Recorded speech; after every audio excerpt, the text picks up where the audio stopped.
इंद्राय स्वाहा इदं इंद्राय नमः। ओम सोमाय स्वाहा इदं सोमाय नमः।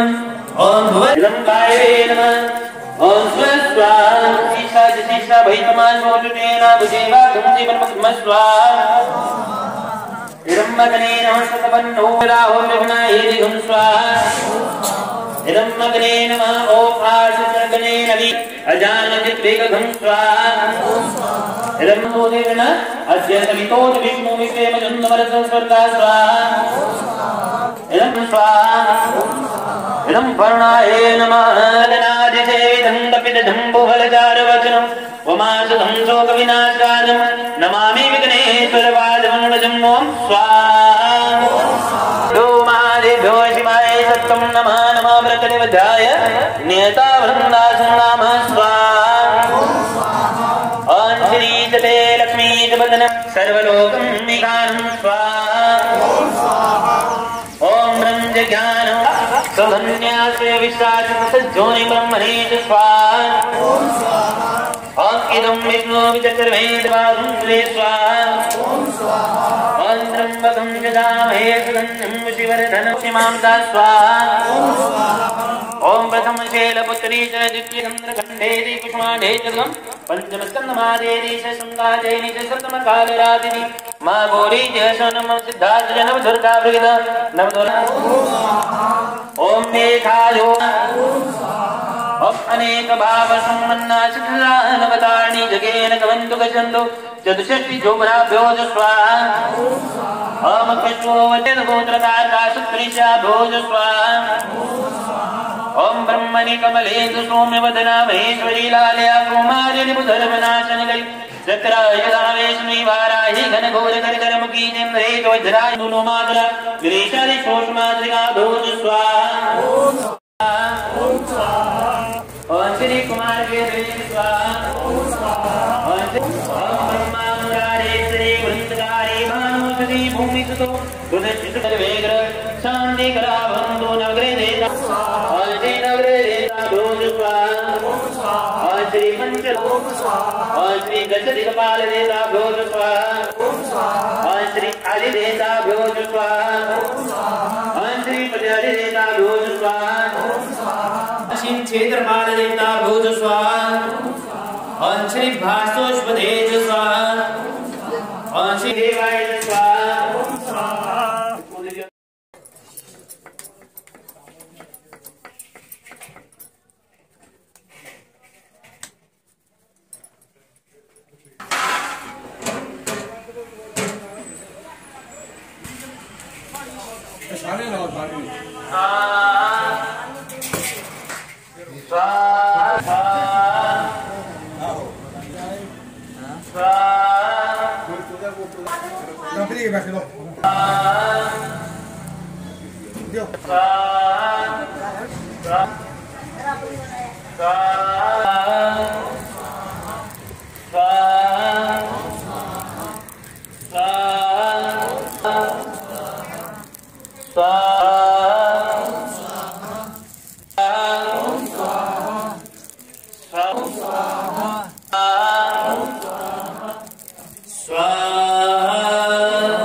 जयंती मंगल काली भद्रकाली च नमो नमः। अपने आप की छिट्टे कराने सारे ने दुर्बल ये जिंदे को नहीं है वो दूसरे के लोग करा लो।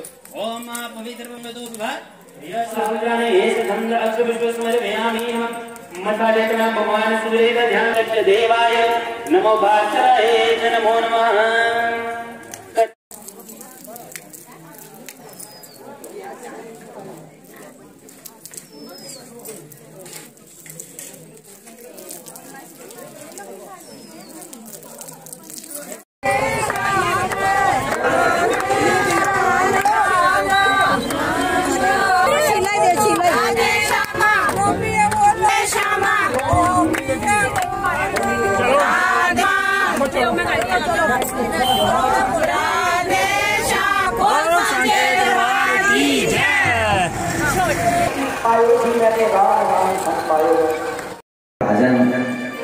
वृष्णीर्नाम प्रवरस्य भैता सखा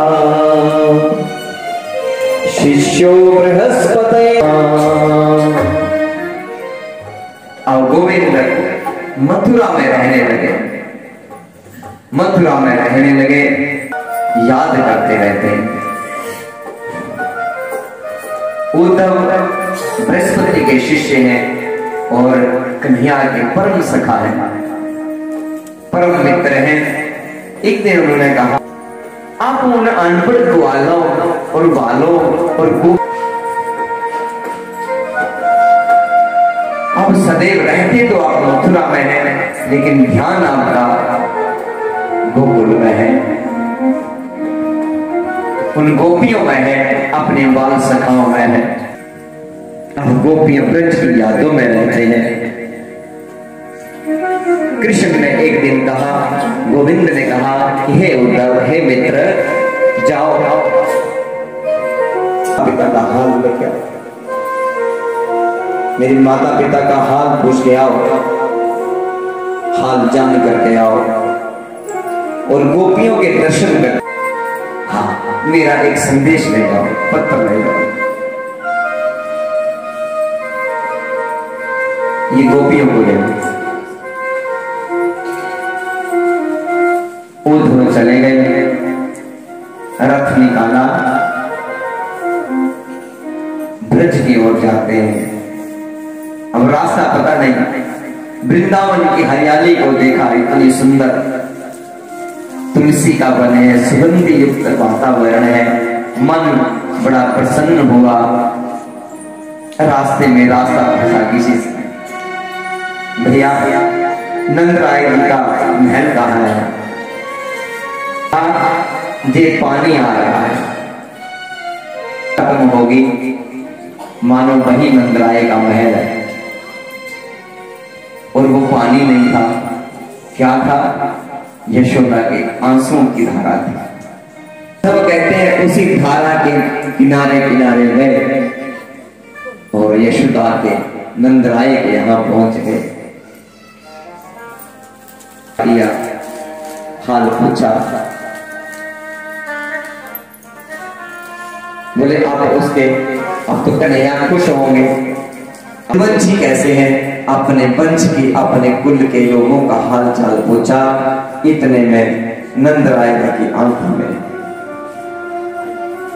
अश्रु चलने लगे, आंसू आने लगे, आगे कुछ बोला नहीं गया, गला अवरुद्ध हुआ, कंठ अवरुद्ध हो गया, आंखों में अश्रुओं की धारा चलने लगी। पास में बैठी मैया को देखा तो पागल सी हो गई, लाल को ढूंढती है, कहाँ है मेरा लाल? बोलो पति कहाँ छिपा रखा है? खुश रही नंदराय से कहते हैं, आपने कहाँ छिपाया है? पागलों ऐसी हरकतें करते, मेरा लाला रोता, भोजन नहीं करता था, मेरे हाथों से, जब तक मेरे हाथों से माखन नहीं खाता था उसे चैन नहीं आता, बिठा करके माखन खिलाती थी,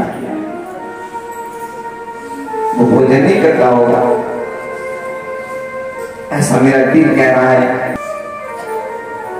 मेरी ही गोदी में बिछड़ा धरी नींद नहीं सोता होगा। जब तक मैं गोदी में सुलाती नहीं थी, नंदलाल सोता नहीं। ये मेरे हाथ आज रोते हैं, ये रोती है।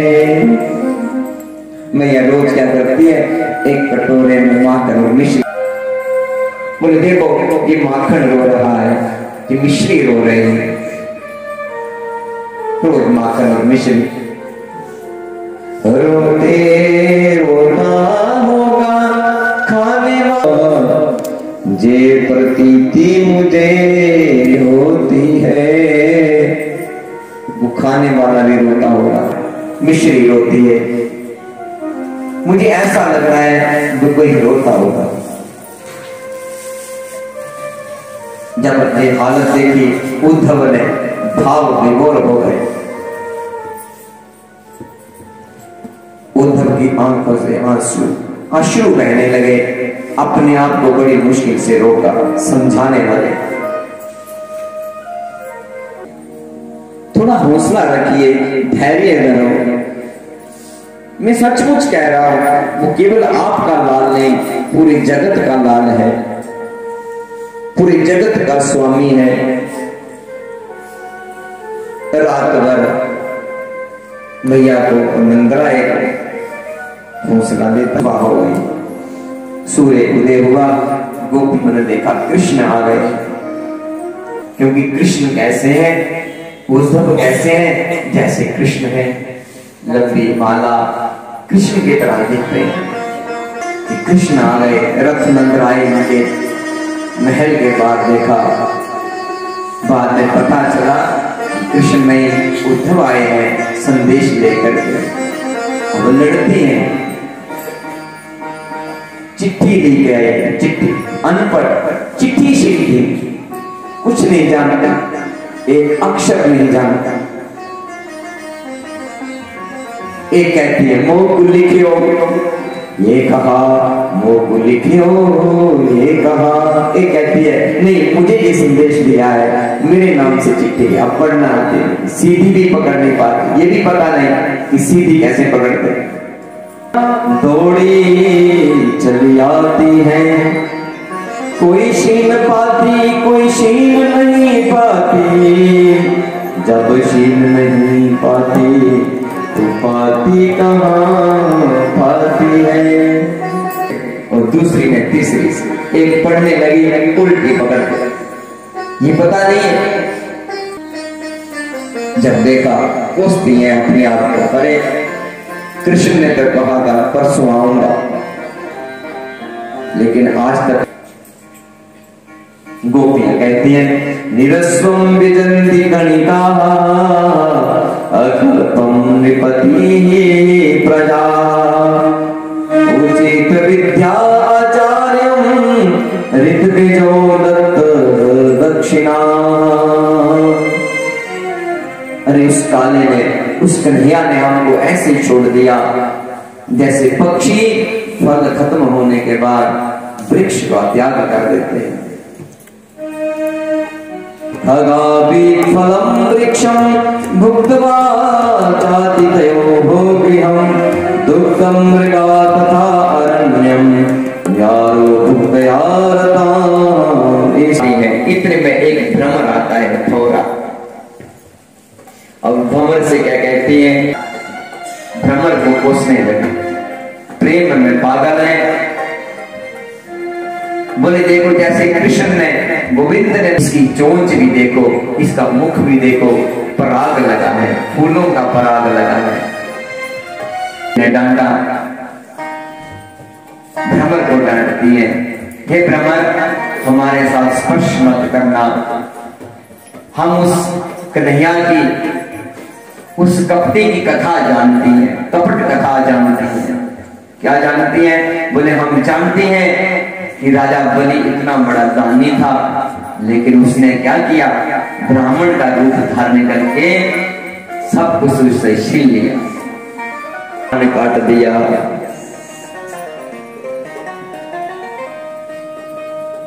बोले कौवे की तरह उसने व्यवहार किया, खाया और उड़ गए।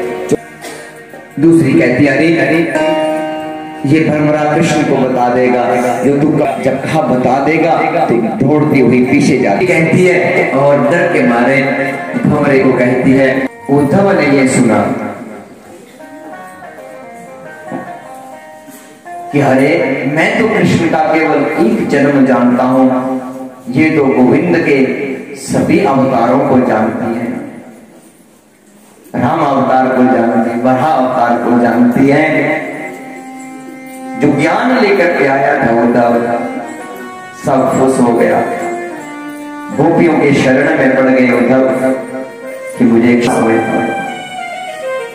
आज ज्ञान प्रेम के आगे फेल हो गया। उद्धव को भी अपने अभिमान को, ज्ञान के अभिमान को दूर किया और अपना जीवन गोविंद के चरणों में समर्पित किया। उद्धव कहते हैं के बिना उसी तरह है जैसे सब्जी में बहुत सारी वस्तुएं डालो, अच्छा बनाओ, लेकिन उसमें नमक ना डालो। नमक के बिना ऐसे स्वाद